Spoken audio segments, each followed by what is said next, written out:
Hey guys, welcome back to the shop. So next up is a shop tune-up. Normally I do this right on the front end of the year, but I was gone for work this time, so I'm going to do that as one of the first things when I get back. And I noticed it had been a while since I had taken you all through, my process of what I do for a yearly tune-up. So I'm going to take you along for the ride this time and try to hit on everything. Usually this takes me all of a day. Most of the time it's closer to 2 days to get through everything that I want to do and need to take care of. But it really helps my progress in the shop for the rest of the year. So let me get things switched around a little bit here. We're going to start right over here on my clamp wall and take care of all of those clamps first. So with the clamps, in my opinion, the biggest thing you can do to keep the glue and everything from sticking is simply waxing them. And I do this at least once a year. And sometimes if I notice that they're getting bad, or I've been doing a lot in the shop, sometimes I have to do twice a year. But what that means is when it's time for this yearly to roll around, I just don't have that much work to do. My clamps are all still functioning fairly nice on here. But I use the scribe tool in the shop all the time, and I will just come through here and find anywhere where I maybe have a little bit of glue sticking and get that out, and then I will go ahead and follow up with a little wax. Now I really like Renaissance wax for a lot of my stuff, but there's absolutely nothing wrong with just regular old paste wax, furniture wax.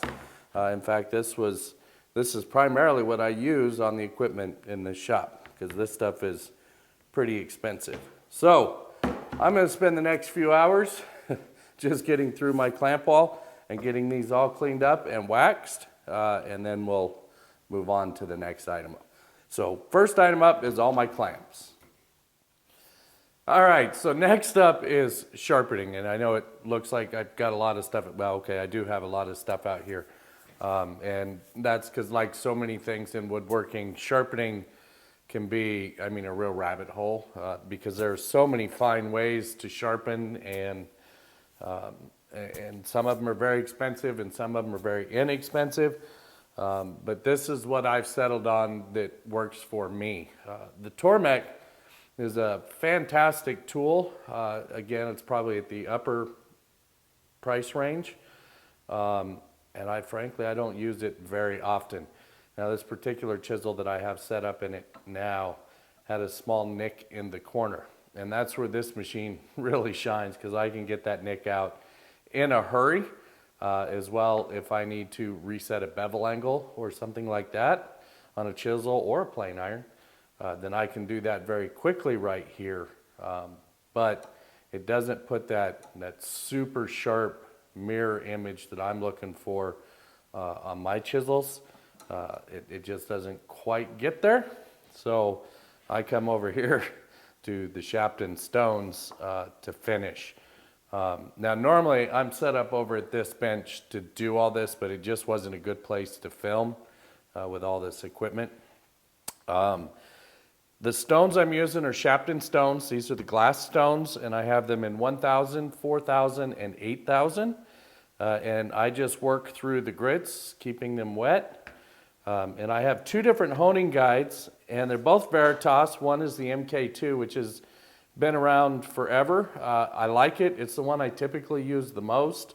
Some people, I've seen some comments, have trouble getting square on the chisel. I have not had that issue.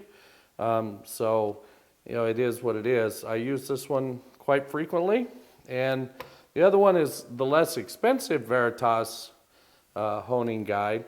And you have to have your little setup jig and all of that to get everything set up. And it's a fine little jig as well. They're both great. So, whatever your preference is, if you want to use a honing guide, go for it. Or you can just freehand as well. That's up to you.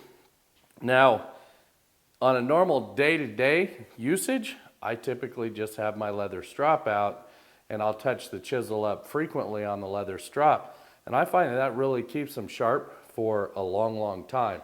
So I don't typically break out this much equipment for a sharpening session, except for the once a year when I'm going to go through all of the stuff and sharpen everything and make sure everything is perfectly tuned up and ready to go for the year. So this is going to take me a few hours to get through all of this stuff because I want to do all the chisels and I want to do all of my hand plane blades, and hopefully I don't find too many with the nicks in them like this one, so I won't have to put them on the Tormek as much, but it is what it is. I will see you guys in a few hours and we'll move on to the next item. The next item I'm going to tackle today is my Outfeed table. If you watch my videos at all, you know I do quite a bit of work right here at this table. And this table hasn't seen any love in over a year. So that's on my list to do because I do so much work here. Just a few months ago, I replaced the Outfeed tabletop, and that will probably fall into this same year-long schedule as everything else. So it'll just become part of that process.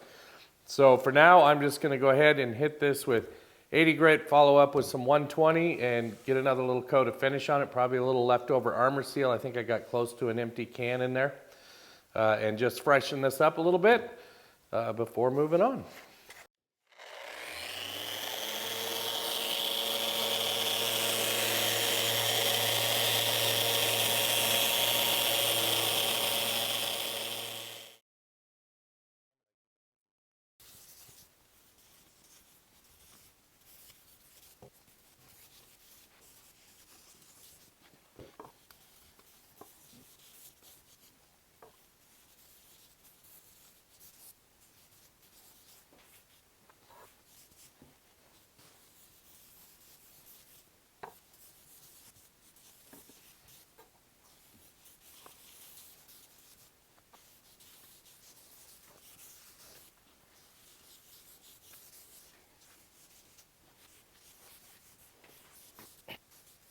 So while I'm over here kind of waiting for finish to cure up on the Outfeed table, I'm going to go ahead and pull my blade out and replace it with a freshly sharpened blade from Forest.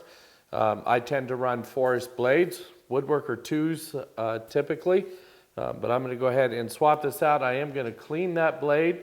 I tend to use Trend tool cleaner to clean my blades. And then I'm just going to rebox this one up, and I have another one that's ready to go as well.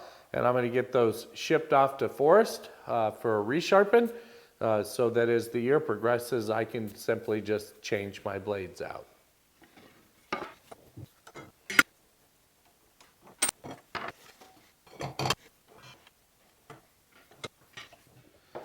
So there it is. I've got these two that are boxed up and ready to go. I probably had a dado stack that needed to go as well, and I may box that up before I ship these. I don't know. We'll see. I hit their website and printed off their identification form that goes with the blades, and I will box these together when I send, and a copy of this form that's all filled out is in the top one. And I also printed off their shipping instructions, which again, it's all on their website, so I really recommend you hit their website and follow their instructions if you're going to use their sharpening service. But I'm going to get these out and move on to the next task here in the shop. All right, so next up on my list is taking care of the air in the room. And a new filter for my jet air filtration system. I replace it once a year, and then I just clean it out a few times a year, and it seems to hold up just fine. The other item is my mini split, and although we have that serviced in the big service once a year, I still clean those filters probably once a week, maybe once every 2 weeks, depends on how much use I'm getting in the shop. So let me pop this guy back in that system, and I'll show you how easy the mini splits really are.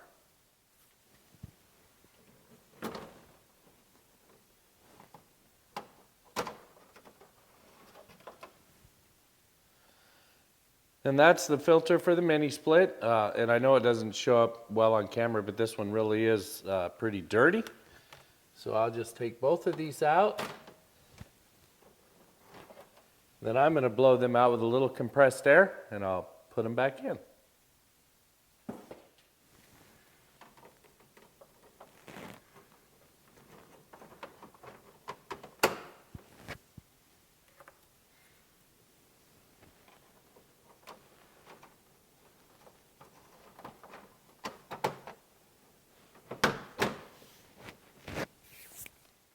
So the next item up for me is replacing some of my inventory.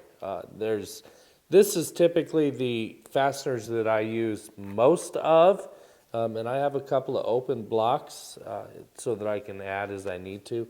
But I noticed that some of these are running a little bit low, like those are number 6s by 1.25 inches. These little shorter guys, these are what I use to mount drawer slides and things, and my stock's getting a little low. Some of my 8s are running a little bit low as well. So I will go ahead and make an inventory of these and place my orders and get these topped off. Now if I need to replace more during the year, that's fine. I can order more, but I don't want to run out mid-project if I don't need to. So I'll just go ahead and make the order and get this stuff topped off. So while I'm considering my inventory and making an order on things, I also take a look at my sandpaper, and I notice I'm getting a bit low on my 80 and my 120 grits for my 6-inch sanders. So I'll probably go ahead and put an order in for those as well. Like I said, there's nothing worse than running out mid-project and putting you on hold over something simple like a shop consumable. All right, so now that I think I got most of the dusty stuff done, I'm going to spend the rest of the day going after all of my cast iron surfaces and getting them waxed up. I will do the table saw, I will do the joiner, I will do the planer, as well as both of my miter saws, and I get all the cast iron done. As well, I will go after all of my planer sled bases and make sure that they get waxed up well as well. And that should probably take me the rest of the afternoon. So I will finish this up in the morning and I will see you guys then. Well, there you go, guys. Kind of the last thing on my list was to change out the filters in my respirator, as well as kick open the big door and blow the shop out and give it a good thorough clean. But Mother Nature let me down a little bit, and it's actually pretty cold outside today, so I'm not going to kick the big door open. I will change my filters, but I'll just, when it warms up a little bit, I'll kick the doors open. I did go ahead and I emptied my scrap bin, and I got that little fire taken care of. And my other scrap bin, the stuff that I kind of semi-hang on to, it's at a point where I need to call my turning friends and let them come pick through my scrap bin, and I'll make that call this week. I did take the saw blades this morning and got those sent out for sharpening. So I'm in a pretty good place. I need to order some more waterborne finish. I'm running low on that. So, that inventory stuff, we'll be all ready to go for the year. So next up is just, double checking all the machines and setting up for the next project. But that's not different for me from one project to the next, and sometimes from one piece of a project to the next. I did notice the big bandsaw was off just a little bit, so I'm going to take a few minutes and get that squared up, and then we're going to move right into the next project. So I hope you got something out of it. Look forward to your comments.